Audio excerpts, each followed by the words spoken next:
As I've gotten older, I have seen and felt the importance of maintaining a healthy, active lifestyle. Not only do you feel better in the present, but you prevent future health problems from messing with your quality of life. I truly believe enhancing your mind and body with proper fuel is essential to a healthy quality of life.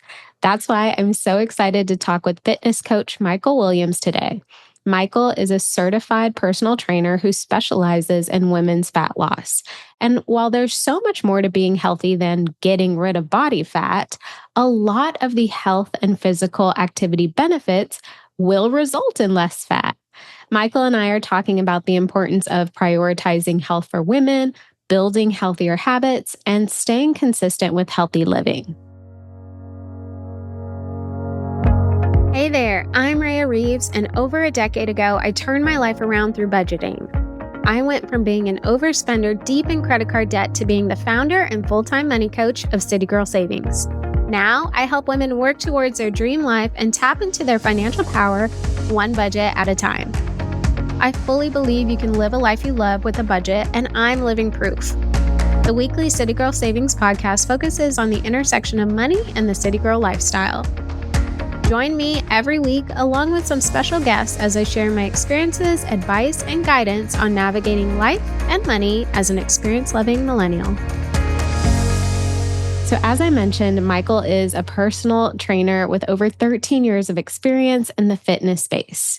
Michael is based out of Houston, Texas, and offers both in-person and online fitness coaching and training.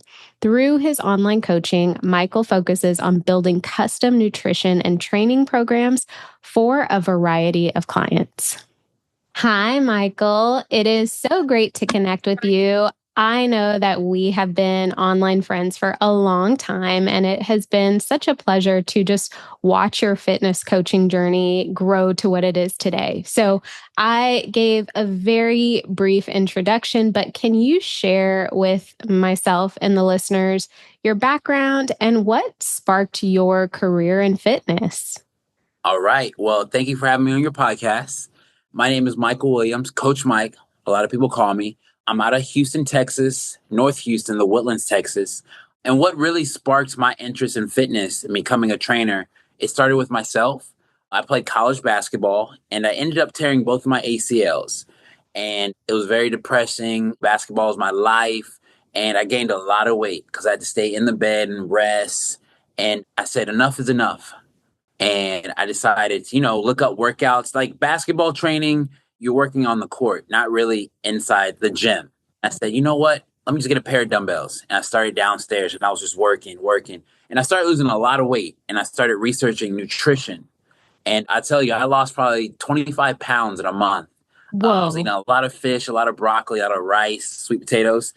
And I started to share my journey and people were seeing it. And they're like, how are you doing this? Like, man, you're ripped. How'd you do it? And I was like, just these workouts. And then they started coming over. And then at one point I was training this lady and she lost like 40 pounds. She was like my first client without me knowing. And I was like, I love this. I can get paid to do this. And I was like, I like this. I majored in marketing. So that's why I'm always on social media marketing. And I was like, let me start doing this. And I trained women and men. And I started off as a basketball trainer, but I didn't have the passion for it anymore. And I decided to say, you know what? I'm going to do strength training. And it took off from there and we're here today. Wow.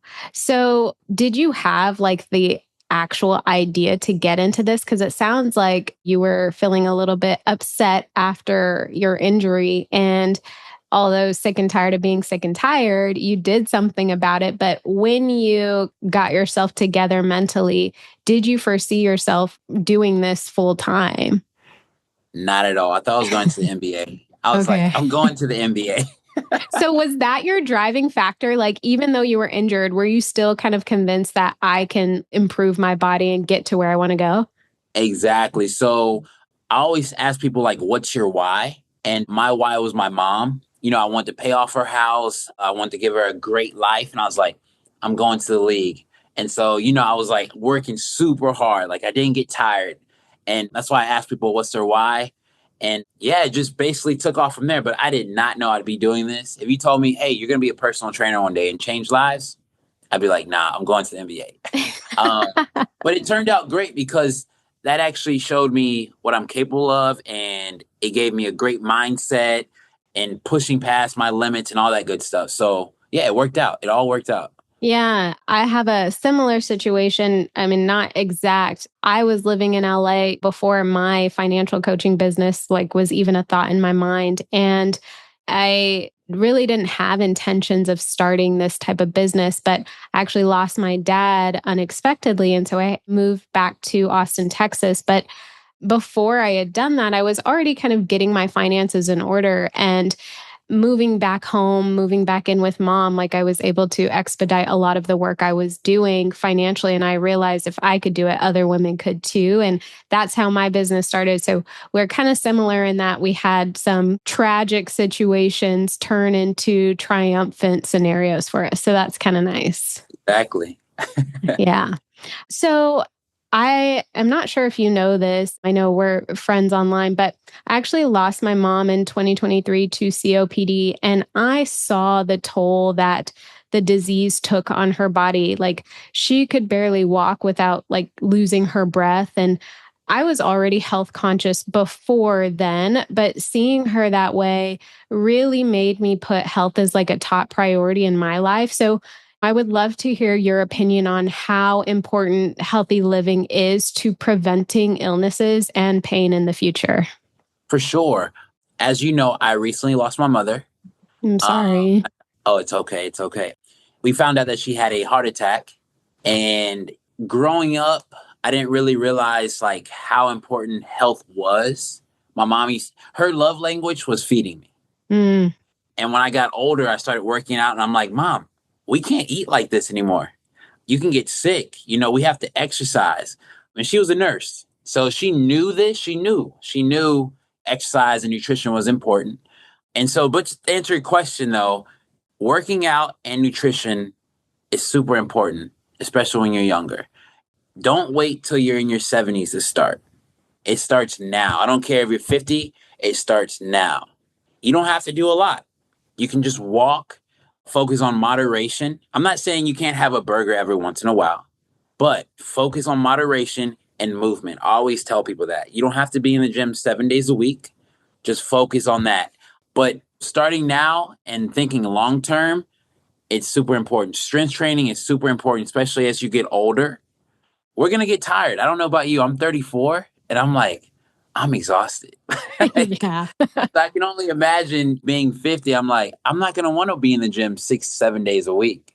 So starting out while you have the energy, the time is super important. So is it really building that routine, really making it a lifestyle now while you're the youngest you ever will be, and really just taking that with you into later years in life, but maybe on a moderated scale, right? So from what you're saying, it sounds like you don't always have to go hard for the rest of your life, but that habit and routine does need to be there. Is that pretty accurate? That's for sure. Facts. Yeah. You nailed it. You nailed Yeah. it. It starts now. Don't wait. Don't Yeah. wait. Again, seeing my mom really open my eyes to that. But I feel like it's so easy for people to just kind of focus on the now, right? Oh my gosh, me being 70 or 60, that's so far away. I don't even need to worry about it. But the things that we put in our body and how we move our body and what we do to our body now will have a direct impact on us in the future. So we really do need to think about it right now in the present. Exactly. And health issues, it doesn't discriminate. Right. It doesn't matter if you're 35 or 50. It happens to everyone. So your health should be your number one priority right now. Yeah, I definitely agree. And I think obviously my community, we're very focused on building financial wealth. But I say to my clients who contemplate investing in a trainer, getting rid of the gym, health is wealth. What does all this money mean if you can't even enjoy it because you're so unhealthy or you're sick or you're in pain chronically? So health is wealth. I always tell people it's pay now or pay later. Oof, yeah. Which one do you want? I'd rather pay the price now than later. People who have kids, if you want grandchildren, you want to be able to play with them, have a good quality of life. Be able Right. to go to the store by yourself, get out of the house and just walk. So, Definitely. yeah. And it's also another thing. I don't know about you, but for me, I don't want to be a burden on Mm. my kid. Oof. He's going to have a family, and I don't want to be like, well, I got to go get dad because dad can't walk. You don't want that. That's Right. another stressor your kid has to have. So take care of yourself. That is such a good point. And I don't think people think about it that way, especially if people don't have kids yet. But although my mom had a terminal illness, she had everything kind of set up to make sure that she was taken care of the best she could. There were no financial issues, like other than my brother and I having to just witness the entire process. Like she made everything as easy as she possibly could for us. And what a blessing. And I know that's not the case for everyone, but I think it's important for people to think like that because that could impact their kids or your kids in the future. Big time. Big Yeah. time. So, if I'm not mistaken, you specialize in women's fat loss. So, I do. I would love to hear you talk about this because obviously women's fat loss differs than men's, right? So I want to hear your thoughts on that. And I would love to hear your thoughts on what women need to be mindful of when they are looking to lose body fat. So I would say the difference between men and women when it comes to fat loss is that women have more estrogen, as we know. Men have a lot of testosterone. So it's a lot easier to lose weight when you have a lot of testosterone. I mean, a Okay. guy can stop drinking Coke and he can lose 10 pounds in a week. But for women, it doesn't happen that way. Yep. Seen it with my brother and my fiance firsthand. Yep. Exactly. Exactly. But women, they have more fat because y'all carry babies. hmm Okay. And hormones play a part.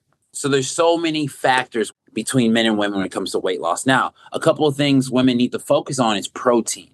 Protein, protein, protein. So I always tell people, let's say you're 160 pounds and you want to be 130 pounds. You should focus on eating 130 grams of protein every single day. Whoa. I, Okay. it sounds like a lot. No, Yeah. that's the reaction I get. They're like, no, I cannot eat that. And I Yeah. understand. But let's at least get to 100.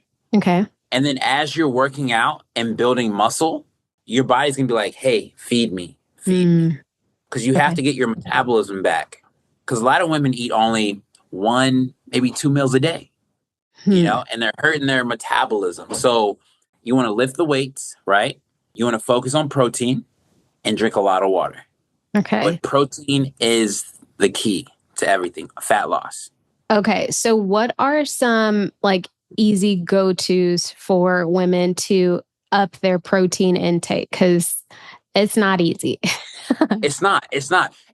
It's about routine and structure, and you have to plan. I always tell people, be a planner. When you're trying to jump into a weight loss program, Mhm. plan it out. Don't just wake up in the morning and say, what am I going to eat today? You should Mm, already know.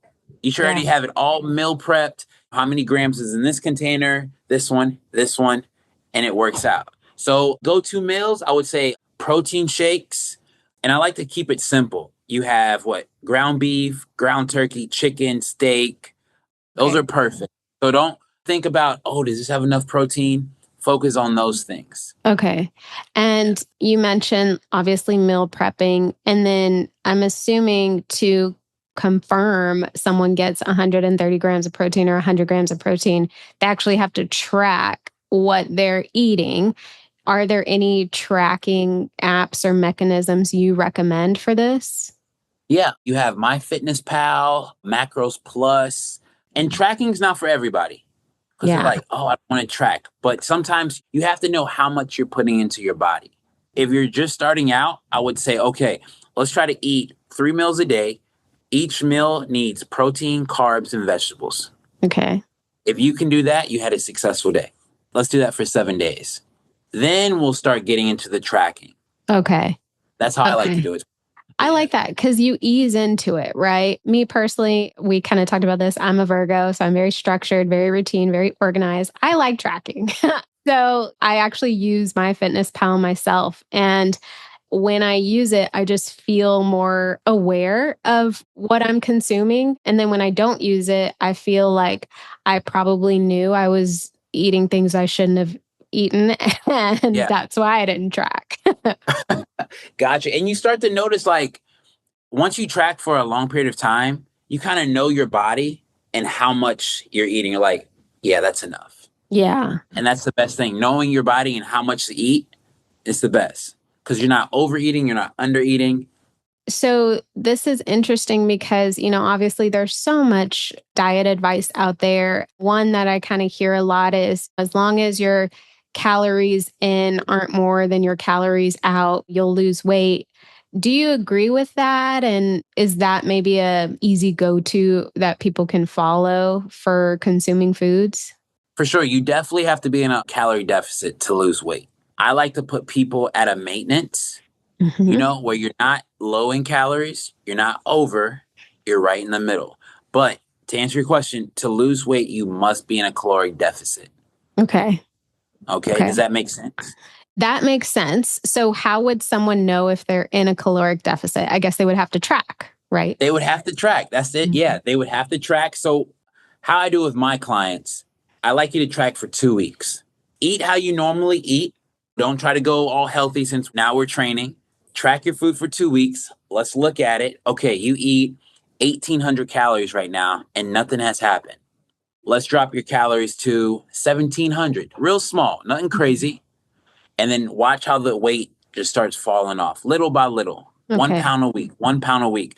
A lot of people think they need to lose 5 pounds a week. It doesn't work like that. Hmm. 1 pound Okay. a week is really hard because you have to burn 3,500 calories to burn 1 pound. Ooh.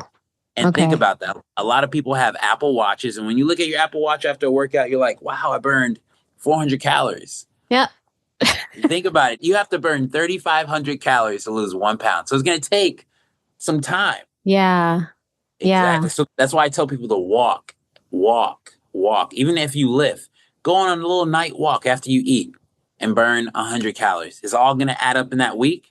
And then when you jump on that scale that next Monday morning, oh, I lost a pound. And let's keep doing that every week. Okay. Yeah. So, kind of pulling the thread through on this a little bit, I wear an Apple Watch. So, I think it helps me track my calories that are going out, right? Like the calories that I'm burning. Is it accurate? Like, is it a good indicator?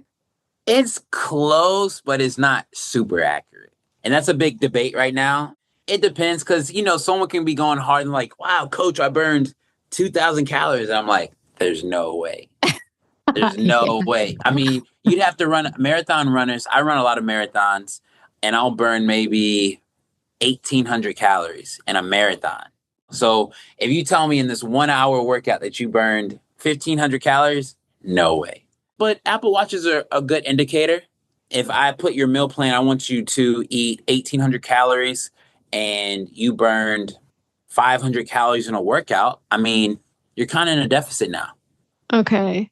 What So would yeah, be like a better way of figuring out what you burn on a regular basis? Like, do you have something that you use with your clients, or like, how can someone get that number? Because that number sounds pretty critical. that's pretty tough. And like I said, like an Apple Watch is a good measure. So I can give you an example of how I like to do it with my clients. So if you're on my 12-week program, I have you doing AM cardio and I want you to burn around 300 calories. Okay. Okay. So I don't care how many steps you took or how long you're on the treadmill or Stairmaster. I just need you to burn 300 calories. And it usually takes around 30 to 40 minutes. Okay. But Okay. if it takes longer, the goal is 300 regardless. Yeah. But I say, hey, if it takes you like an hour or past that, just don't worry about it. Just after like 30, 40 minutes, get off. But I want you training at like an intensity. That's the thing. The more Okay. intense you are with something, the more calories you're going to burn. Okay. Okay. Because if I have you walking and I have somebody running, they're probably going to burn way more calories than you are. Right. Okay. And then you go throughout your day. And then when you have time in the evening to lift weights, that's what I want you to do. So Okay. AM cardio, lift weights in the evening. In the evening, you'll probably burn anywhere between, it really depends on your weight, your height, how intense the workout was. Probably another, let's say 300 calories. So in that one day, you burn 600 calories. And I like people to do in-body scans. Have you ever had an in-body scan? No. Okay. So an in-body scan, basically, it takes your body fat and it shows us your BMR. Okay. Basically, how many calories you burn without doing anything. Okay. So most people, the more muscle you have, the more calories you burn. Okay. So if we did your InBody and it said you burn 1,600 calories doing nothing, you could watch Netflix for 24 hours. You're going to burn 1,600 calories, right? Okay. And then if I have your meal plan, let's say I want you to eat 1,500 calories. You're in a deficit because your BMR is 1,600. And if you're working out, you're You're burning burning more calories. more. Okay. Exactly. So now you're in that deficit, and now that scale is going to start dropping and dropping. But it Okay. takes time. It takes time for your metabolism to realize what's going on, and then the weight's going to start falling off. Okay. So then this question I'm going to ask is probably a silly one, but if I know my BMR, as long as I eat less than my BMR, am I going to lose weight if I'm not physically active? No, because a lot of people's BMRs are super, super low. Okay. Like if your BMR is 1,100 and you're like, well, Coach Mike said if I eat less than this, I'll lose weight. Let me eat 800 calories a day. You're going to be starving and you're going to Oof. hurt your metabolism. Okay. Okay. That makes Exactly. sense. Okay. So if you're a person who loves to eat, go to the gym and strength train and build a lot of muscle so you can increase that BMR. So if your BMR is 2,500, oh, then I can eat 2,000 calories and still lose weight. Oh, I'm in. Let's do this. Interesting. So then is building muscle how you increase your BMR? Exactly. It's everything. I would say if someone's just starting out and they're like, you know what? Let me go do a lot of cardio. That's not the key. You want to strength train. Strength training is everything. Okay. And obviously that's because strength training, you're lifting weights. So therefore you're building muscle. Whereas cardio, you're really just getting your heart rate up, right? Yeah, you're burning calories, but you're not building muscle. And like I said, muscle burns calories throughout the day. So if you have a desk job, and let's say you did a morning HIIT workout with some weights, while you're sitting in that desk for 8 hours, you're just burning calories. Got it. Okay. Which is what you want. Yeah. Okay, that's great to know. And for someone who maybe has never lifted a weight, or for the woman who maybe has a misconception that if she lifts weights, she's going to get super muscular, what would you say to someone like that? Like, how do they shift that mindset? And then what's a good way to actually get started with strength training? I would say the best way to start with strength training is to get a professional. Okay. It's to hire a professional because they'll show you form is key. Because the last thing you want is to go into the gym and get injured. And you're like, I should have never strength trained. And you're going to be scared to lift weights. You don't have enough testosterone to build a lot of muscle to look like that manly, bulky look, which I get that a lot. Like, okay, Coach, I don't want to look like a man. I'm like, I promise you, you will not look like a man. Look at all my clients. Do any of these women look like men? Okay. Well, that makes sense because we don't have testosterone like that, right? And if testosterone is what really gives you that bulk, then it really makes sense that women wouldn't look like that. Exactly. And women who do have that look, it took years of discipline and strength training to even look like that. And you're just starting off. So you're 4 weeks in the gym, you're not going to look like that. Okay. It took 20 years to look like that. So no, just starting out, I would say, to anyone just starting out, go to the gym. I would pick 5 machines to do and do 3 sets of 10 for each machine and do 20 minutes of cardio and head out. Okay. Good starting point. Okay. For sure. Just to get that momentum because a lot of people have gym anxiety. Yeah. Just getting to the gym is a chore, and then you get there, it's 5 p.m., it's packed, and you're like, what do I do? And how I kind of started, because I didn't really know how to lift. I would look at people. I wouldn't like just stare at them, but I'd be like, oh, okay, that's how that machine works. And I wait till they get off. I'm going to do the exact same thing with lightweight. And I'm just going up and down. Okay, this is how it works. And just build from there. Yeah. Okay. But hire a professional. Okay. Which, not everyone can afford that. But I really like that tip, just watching people using the machines, right? And just slowly kind of learning it yourself if you can't afford a professional. Obviously, a professional is going to fast track your knowledge, but there are options for anyone, which is nice. I mean, we're in 2025. YouTube is your friend. YouTube University. That's what I like to call it. You get on there and you type in 30-minute, okay, I have a pair of dumbbells, dumbbell workout. Follow that lady and just follow her. And I mean, it just goes from there. And then when you're done, when you phase out of that, say, you know what, I'm going to go to the gym now and start hitting the actual machines and stuff. So as a beginner, I would start off on YouTube University, 30-minute workouts. If you only have 20 minutes, type in 20 minutes, 10 minutes. And it's a quick little workout. It shows you how to do it. And that's what I would do. Okay. I think that's great. Like there's options for everyone, no matter what your financial situation looks like, or even your time situation, right? I mean, like you said, you can find a quick workout that you can follow along to, and it doesn't have to be a long, drawn out process for someone. It doesn't, because a lot of people say, I don't have time to work out. Now, I used to say that was an excuse until I had kids. And I was like, I get it. Yeah. I get it. You don't have time. So now I have to wake up a little earlier for myself. You know, that's my motivation. When I'm tired and my alarm goes off, I'm like, I don't want to work out. But I go back to your question. My kids need me to be healthy. And I like get up. That's your why. Yeah. That's my why. That's your why. I said, you need that why. If I said, hey, I'll give you $1 million at the end of the year if you work out 5 days a week for 1 year. That'd be your why. That's it. That's it. Hey, I'm in there. I do it. So yeah, you have to have that why. But I think too, like we talked about earlier, it's so easy to kind of just focus on the present and not think about what your life is going to look like 10, 20, 30 years from now. But maybe your why is making sure that you look and feel your best 10, 20, 30 years from now, right? Like I don't personally have kids.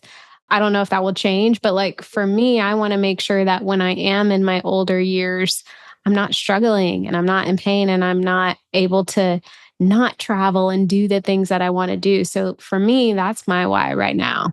I love that. I love that. How many days a week do you work out? 5. So I'm very diligent with my workouts. I have been for a long time, but one thing that, I had planned to mention to you was I struggled with the tracking, right? So there was a point in time where I was actually gaining weight, even though I was doing workouts. But I know your body kind of gets used to certain things, right? So you got to switch it up. But I do feel like hormones and my gut health kind of impacted the success I was seeing. And so once I kind of made some shifts, like I cut out gluten and dairy, that has transformed my progress, which is kind of nice. So would you say things like that can be a shift to a person seeing progress? Like if someone has stalled out, I would love your thoughts on that. Yeah. So like you said, gut health is super important. A lot of women are like, why am I always bloated? I have very bad gut health. I would go on a little, not a detox, but some type of cleanse, research it. I'm not a certified nutritionist. Okay. I'm the guy you come to lift weights, but I would do a nice cleanse and really talk to someone who's a professional at that and say, hey, I'm having issues. I'm not losing weight. How can I heal my gut? Yeah. I have eczema and it pulled up on me when I was like, 32, 2 years ago. And I was like, what is this stuff? Like, what's happening? Yeah. I'm itching. What is this? And I went to the doctor. He's like, your gut is bad. I was like, really? He's like, yeah. And I started drinking these green smoothies, green fruits, vegetables, and changed everything.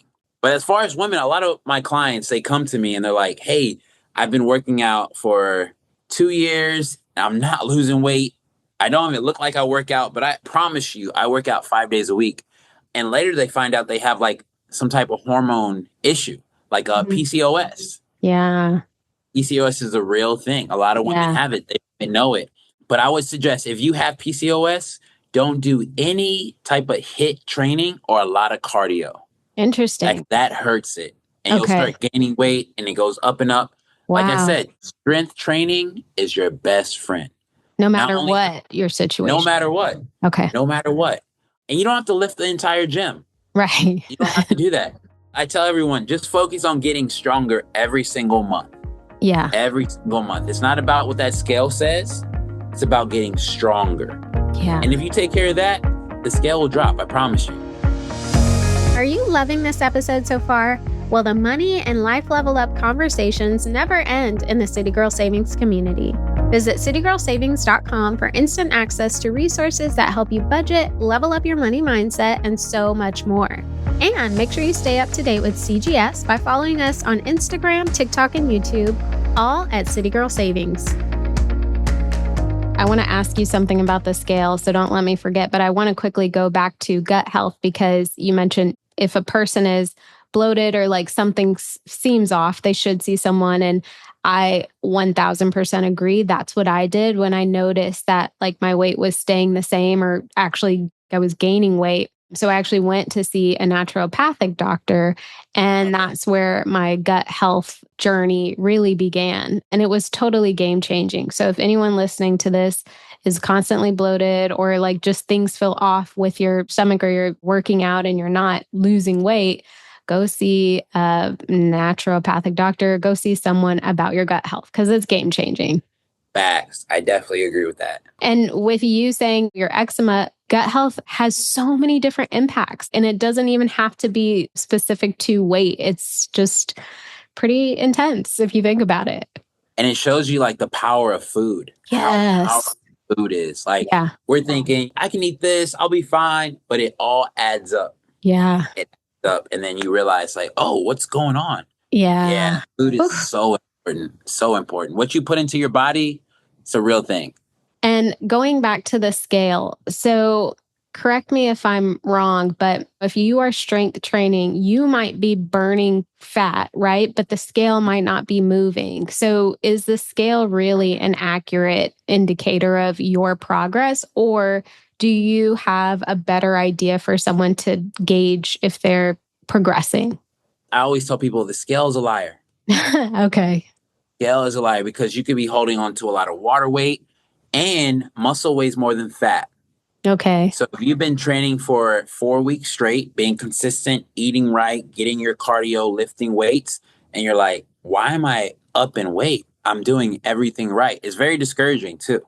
You're like, I'm doing everything right, and it's still not going down. I quit. Don't do that. Your body's just getting adjusted. You're building that muscle. And I promise you, if you don't quit, the scale is going to slowly start coming down. Okay. So that's what I would suggest. Okay. So obviously strength training, total game changer. Do you have any guidance for women who maybe work out at home, but they have dumbbells? So let's say they have 10, 20, 30-pound dumbbells. Are there effective workouts they can do at home and still see the results they want to see? For sure. I mean, that's how I started off. Okay. Yeah. Just a pair of 10-pound dumbbells. They're still in my mom's garage, and I see them all the time. And I'm like, wow, without those dumbbells, I wouldn't be here today. But you definitely can get results being at home, knocking out a quick workout. Now, I know I said if you have PCOS, don't do a HIIT workout, but HIIT workouts are great for you because you get your strength training and you get your cardio at the same time. And it's quick. Yeah. You can do a 10-minute quick workout with your 10-pound dumbbells and be done. But yeah, you can definitely get great results with just a pair of dumbbells, being at home, doing a 20-minute workout while your kid sleeps or before your work or something like that. Okay, so that's very informative, especially again for the budget-friendly or budget-conscious people listening. It doesn't have to be a whole setup. You can be effective at home, but the point is to start. Exactly. You don't need a lot of money. You don't have to have a $100 gym membership. You don't have to have any equipment. Just use your body. Use what you have right now, which is your body, and just start doing some squats, some jumping jacks, some push-ups, your own body weight. That's what I tell people. Or just go walk. Have a timer. I would say every minute, okay, I'm going to walk for a minute. I'm going to stop. I'm going to knock out 20 jumping jacks and then continue walking. And just repeat that. And then you're going to start doing your squats, your hip thrusts. And then you're going to start seeing a little progress. And you're going to be like, wow, I'm getting in good shape. Let me add some weights. Yeah. It's levels. It's levels. Definitely. I like that. And for me, gauging my progress is like gauging how heavy I lift or like how many push-ups I can do. Like there was a point in time where I could do like 2, and now it's significantly higher. So you can see the progress if you stay consistent with it, which is really encouraging. Exactly. And to go back, I'm sorry to answer that question, but how I like to track progress is, okay, if a client comes in and she can only squat the bar, 45 pounds. But we've been training for 4 weeks and now she can squat 100 pounds. She's so excited. Yeah. And I'm like, does that scale matter? She's like, I do not care about that scale. I love this feeling. Yeah. And then when you get both of, the scale and you're getting stronger, you're in a great place. Yeah. So base it off the gym because every week you want to try to get stronger and stronger and stronger. It's kind of like your business. You want to try to save $20 a week, $20 a week. And then you look back and you're like, wow, I saved $100. Yes, it's exactly like that. It's like the consistent small amounts, like they really do add up to something. Daily deposits. Yeah. Okay, so a question that I wonder when you strength train, especially if you're new to it, your muscles are sore the next day. So, first, was there a way to kind of ease that pain? And second, is it okay to work out when your muscles are sore? It's okay to work out when you're sore. Try not to work out the same muscle group. So if you did legs on Monday, I wouldn't do legs on Tuesday. Okay. You got to let the muscle recover. Okay. Usually people get sore 2 days later. It's really not the next day. You'll feel it. But come 2 days from there, you'll definitely feel it. Interesting. Which you want to give your body some time to recover. Okay. I tell people, don't sit down. Recovery is everything. Let's get some good sleep. Okay. Because sleep is super important. Let's foam roll. Let's walk. Walking is very key to recovery. If you're into the sauna and the ice baths, do that. That definitely helps. But stretching is really good. So to answer your question, no, you definitely can work out when you're sore. Okay. So stretching, how critical is stretching to a person's just physical activity? And should a person stretch before a workout, after a workout, both? What are your thoughts on that? Stretching is very important because you stay away from injury. If your muscles are really tight and you go in the gym and try to lift heavy, boom, we have an injury. How I tell people, you walk into the gym, do 5 minutes of cardio, low intensity cardio, and then you're going to do a dynamic warm-up. Have you ever heard of a dynamic warm-up? I don't think so. Maybe when you explain it, I'll know what it is, but I haven't heard. Got you. A lot of people who play sports, their coaches probably have them do this, where you'll grab your knee, go knee to chest. It's basically movement while stretching at the same time. Okay. So instead of doing like static stretching where you're just reaching down to touch your toes, you shouldn't do that before a workout because your body's not actually warmed up. You're not warming up for those movements. So if you're doing legs, you should be doing some hip circles, some squats, some lunges, activating your muscles. Then go into your weightlifting. Okay. And then after your workout, then you can do the reach down to your toes, stretch it, hold for a minute, do all your static stretching. So that's how I would do it. So 5 minutes cardio, dynamic stretching, work out really hard, and then a nice static stretch. Okay. That's a good formula. So I want to transition a little bit to another topic, and that topic is mindset. So I mentioned earlier that fueling your mind is just as important as fueling your body. And I really would like to hear your thoughts on mindset, how it impacts a person's health, and how maybe people who struggle with having a mindset of like, let me get up and get going, what can they do to make that shift so that they can actually take action? For sure. It goes back to what's your why? Yeah. Why am I doing this? You have to find your why. And everyone's like, I don't have a why. No, everyone has a why. But mindset is everything. Mindset is everything, especially in the gym. When you have those last 5 reps, it burns. And you're like, I just got 5 more. And then you actually knock out those 5. It translates to your real life. Yeah. When times are hard, you're like, you know what? My workout this morning was a lot harder than what I'm going through right now. And that's all about your mindset. That's why I like people working out in the morning. Do something hard in the morning. That way, anything in life that goes on, you're like, my workout was harder than the situation. So mindset is very crucial. I can only tell you from personal experience, I run every single morning. I'll run anywhere between 6 to 8 miles. Do I like running? No. Who likes running? But it's just callousing my mind. I can do hard things. And then when you're done, you're like, wow, I did that. Yeah. And that's why the people are always like, Mike, why are you so happy? Why so much energy? I'm like, I'm good. I just did something super hard this morning. I'm fine. Yeah. This is nothing. Let's do it. So Yeah, mindset is everything, especially when you're on a weight loss journey. Get your mind right. Don't worry about the perfect meal plan. Don't worry about the perfect workout. Let's get our mind right first. Tell your mind, I'm doing this. Enough is enough. I always say, if nothing changes, nothing changes. Yeah. You know? So Yeah. get your mind right and let's go.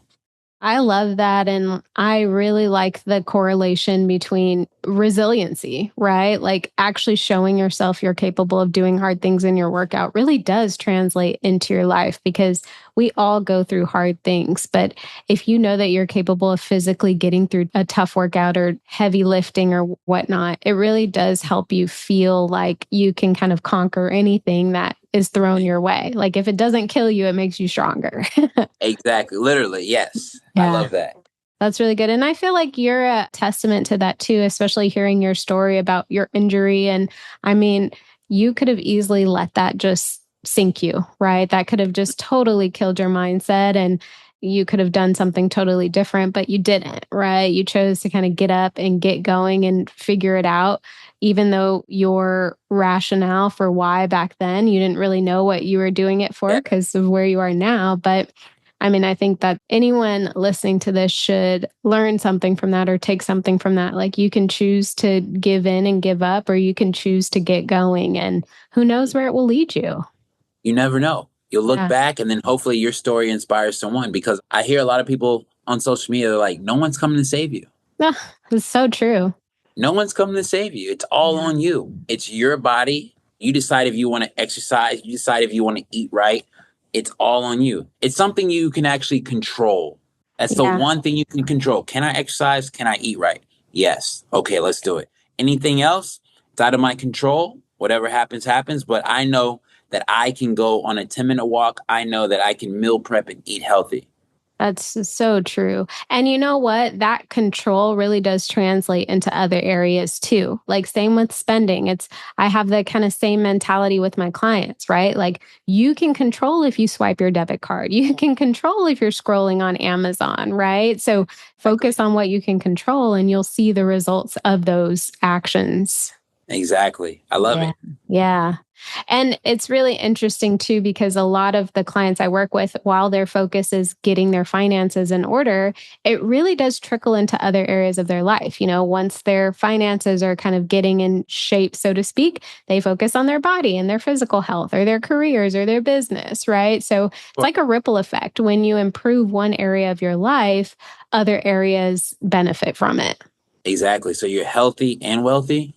Man. It goes, it's a great life. Yeah, I can't stop you. So I do want to transition this conversation a little bit to diet. I know you're not a nutritionist, right? Like, let's make that clear. But I would love to hear any kind of go to diet tips or meals that you could share with people listening, because I know that is a big struggle for people who are trying to improve their health. For sure. I would say go to meals. This goes back to what I like to start people off with: protein, carb, vegetable. Okay. But carb could mean like pasta or bread, right? So are those good carb options? Let me get more detailed. Complex carbs. So you got your what? White jasmine rice, your brown rice, sweet potatoes, things like that. Fast digesting carbs. You don't want to eat carbs that are going to stick. Okay. Now, I will say if you enjoy pasta, yes, you can have pasta, but don't have a big bowl of pasta. You It's know, very hard. It's very hard. I'm a pasta girl and I just had it's to tough. stop altogether.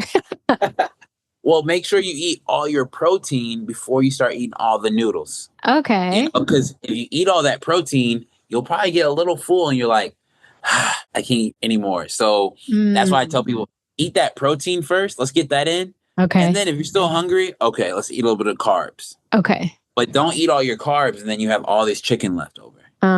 Okay. Okay. So get your protein in first. I would say protein, carbs, and vegetable. Now, when it comes to vegetables, I like to stick to anything green. Okay. Any green vegetable, whatever, Brussels sprouts, asparagus, broccoli, whatever you enjoy, that's what I would select. Okay. Mhm. Okay. So And keep then, it simple. yeah, keep it simple. And if you need something quick, do you drink pre-made protein shakes? Yeah, I do. So first I had Fairlife, but now that I am Fairlife. dairy free, I found another plant-based protein brand that I really like called Koya. So I like that. Nice. Yeah. Nice. Shout out. Yeah, okay. Those are quick meals right there. But like I said, you must plan your day. Your night routine is everything. So if you're a busy mom and you have a busy schedule, okay, I need to plan these snacks because we're going to go to baseball practice, to gymnastics. Well, I know I'm going to be starving. Let me bring a protein shake and a nice snack. That way I don't stop at Chick-fil-A Yeah. eat bad. I feel bad. I'm like, oh, why did I do that? Let me start. And I killed my budget. Yes. Oh my goodness. You know how much Chick-fil-A is? A number one? Yep. It's like $10, $12. Come on now. What are we doing? That's like 5 meals you can make. Yeah. And it Okay. adds up. I know it adds up because not only are you losing money, you're gaining weight. Right. And then you're in a Lose. bad spot. You lose. Yeah. You lose. So yeah, planning is everything. So for you personally, do you meal plan or meal prep like on a certain day of the week? Or like, do you just already know what you're going to eat? So it's kind of ingrained in your psyche. I don't meal prep. I actually cook every night. Oh, wow. But my schedule is way different. I only eat once a day. Whoa. Yeah. So mine's different. Now, if I did eat 3-4 times a day, yeah, I would definitely meal prep. Okay. But I eat at 6 p.m. every single day. So you don't eat anything until 6 p.m. I'll have a protein shake in the morning, like after I run. Okay. But that's about it. And then I'm so busy because I'm training every single hour on the hour. And then I focus on my online coaching calls. And then I'm working on my business. So by the time 6 p.m. come, I'm hungry and it's time to eat. I like feeling lean in the morning. Okay. Super lean. Yeah. Okay. But didn't you say earlier that not eating enough would slow a person's metabolism? So are you an exception or do you just eat enough at your 6 p.m. meal time to where your metabolism's fine? Well, I'm actually not human. So that's the reason. Well, that'll do it. No. So, okay. So it depends. Okay. If I say I want you to eat 2,000 calories, I don't care how you get it in. Just make sure you get it in. So if you want to eat 4 times a day, let's divide 2,000 calories into 4 meals. Right. Coach Mike is having 2,000 calories in that one meal. Gotcha. Okay. So yeah, you ate 2,000. I ate 2,000. I just ate mine different. Everyone's lifestyle and schedules are different. Yeah, there's going to be people say, that's bad. You shouldn't do that. That's me. Right. Well, You know? and you're not depriving yourself either, right? You're just eating later, but you're eating enough. So, And every Wednesday I fast too. wow. Okay. Yeah. So no just food, water. nothing on Wednesdays. No food, just water and lemon. How long That's have you it. been doing that? About 2 years now. Wow. Yeah, it's more of like a mental thing. Okay. I'm big on the mindset thing and doing hard things. So Yeah. it's easy now, but when I first started, I was getting headaches. I was like, I can't do this. How do people do this? But it keeps you sharp and it resets everything in your body. Because you don't want your digestive system constantly digesting food all the time. You want to give it a little reset. I have clients who do this. I don't push it on them. I say, this is what I do. And they've seen huge progress doing this. Well, it's interesting. You mentioned you started 2 years ago, and that's when kind of you realized gut health was a thing, right? So that's a good idea for someone who is mentally prepared for it to work on their gut health. Yeah, exactly. You always need something to like spark you. Yeah. Like when I got the eczema, I was like, what is going on with my body? I'm healthy. I work out. I'm a trainer. Yeah. And then I went and get professional help, researched it on my own as well. And I was like, okay, fasting helps. Okay, green juice, eating a lot of vegetables. Because I don't like vegetables, to be honest with you. I do not like vegetables. If someone asked me what vegetables you eat, bell pepper. I was like, that's a vegetable? Well, it is. Yeah. Is it? Okay, thank you. Give me some credit. Oh, bell peppers and onions. That's what I eat. But yeah, gut health, all that good stuff. Yeah. Okay. So that wasn't a good question to ask because most of us aren't going to eat once a day, myself included. I probably could if I really tried, but that's just one thing I don't want to put my mental willpower towards, but I do plan my meals and I know what I'm eating and track and all of that good stuff. And I found for me, I have a specific day a week that I like to cook. It's one of the days I don't have calls.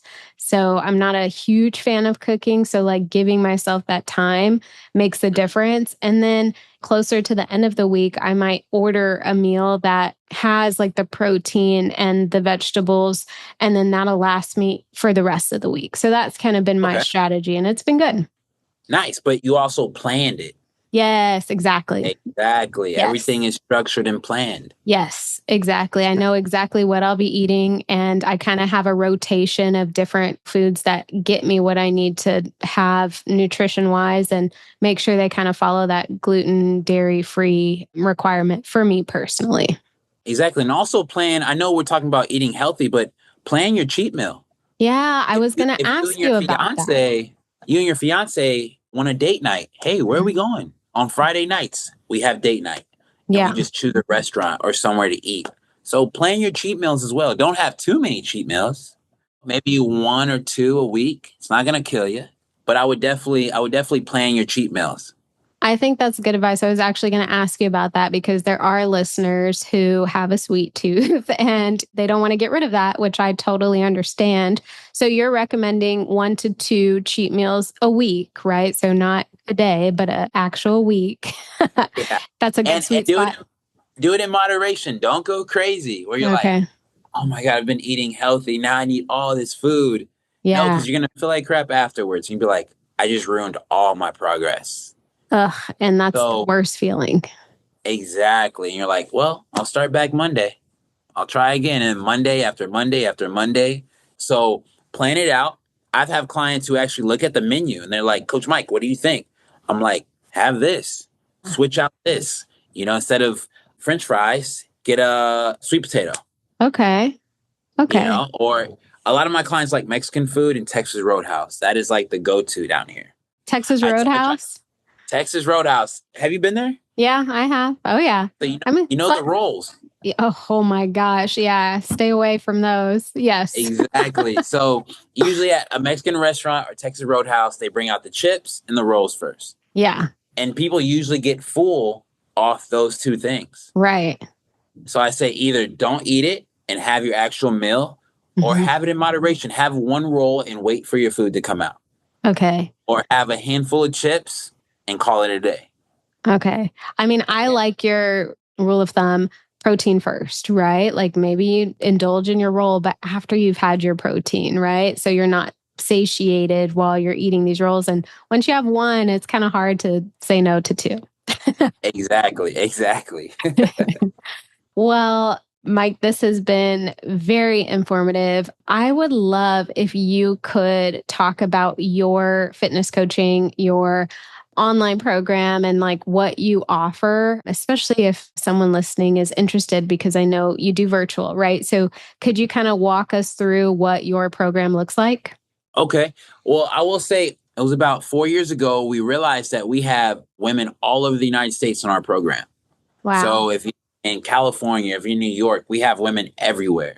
We offer 4 tiers of online coaching. You can do our 4-week, our 8-week, 12-week, or 16-week. Each program comes with a full workout program. And the tiers, they have different options based off what you need. Okay. If you need a nutrition program with it, we have that. If you're like, Coach Mike, I just need workouts. I'm good with food. I eat super healthy. I just need workouts. I don't want to guess what to do at the gym. We have that option as well. Okay. So we have 4 tiers, a 4, 8, 12, and 16-week program. Okay. And that's how we do things. Okay. And then do you tailor or personalize the workouts for the client, or what does that look like? Yeah, for sure. So each program is tailored. Our 4-week program is a subscription. So we have a home program and a gym program. Okay. You decide which option you want. That one's not really customized. It's general. Okay. But if you decide to do our 8, 12, or 16, that's totally customized based off your lifestyle and your goals, which is why we do a lot of coaching calls to get to know you and your lifestyle, everything. We know how many kids you have. We know about your husband, everything. We need to know how many trips you have this summer. We know everything. Okay, that's great. Yeah. And are the calls throughout like the 8, 12, or 16, like, or is it maybe a starter call and an end call, or how does that work? Yeah. So before anyone starts the program, we have a coaching call and then we do a 7-day onboarding process Okay. where basically we get your measurements, your pictures, and then you're also doing little workouts. You're going to video yourself doing like back squat, deadlifts, bench press. That way we can see your form Okay. because I don't want to send you a program and your form's terrible and you text me saying you're hurt. So I Right. want to see your form. I'll be like, okay, hey, let's focus on this. Let's Okay. focus on that. Push through your heels, sit up more, arch your lower back. And that's how we do it. And then once your 7-day onboarding process is complete, we start your actual program. Okay. Super And I have helpful. 2 coaches that work with me. So I have a lot of clients. So I want to give you that attention, which is why I have 2 coaches that actually help me do this. Okay. And we talk weekly. So we have our coaching calls Friday through Sunday. Each client gets to book their time and what day. And we just talk for like 30 minutes. Hey, how's everything going? How are your workouts? And people love that. It's not Yeah. just sending over a program and saying, all right, well, let me know Yeah. how you do. We build that relationship, which is why we probably have a lot of people on this program because even though we're not in person, Mhm. it feels like we are. Like I've met Yeah. so many online clients when I travel, be like, hey, I'm in New York. Oh my God, let's meet here. And I'm like, hey. And it feels like I've seen them before. We've our first time meeting. So it's Yeah. wonderful. Oh, that's fantastic. I feel like with health and with finances, that personalized approach really is necessary, especially for people who are looking to actually get started. That accountability is really game changing. It's everything. Accountability is everything. It's everything. So I will definitely link to, I don't know if there's an application or, a specific website a person would go to sign up for your programs, but I'll definitely link to it in the show notes. And then where can listeners connect with you if they want to just follow you or ask a question or stay up to date? Where can they connect with you? Awesome, for sure. I only have 2 platforms, Facebook and Instagram. It's Michael Williams Fitness on both. So if you have a questions about nutrition, I also have a nutrition coach on board, Stacy. If you have questions about workouts, just send us a DM or a message and we'll get back to you. Perfect. I will link to those platforms in the show notes as well. This was incredibly insightful. Thank you so much for coming on the show and just sharing your guidance and experience with all of us. I know I am going to take something away from this, and hopefully listeners will too. So thank you so much, Coach Mike. Thank you so much. Thank you so much for letting me be the money coach in your ear today. I hope you enjoyed this episode of the City Girl Savings Podcast and you feel empowered and motivated to take the next step in the journey to your dream life. Remember, if someone like me, a millennial who loves to travel, new experiences, and iced coffees can live a life they love on a budget, you can too.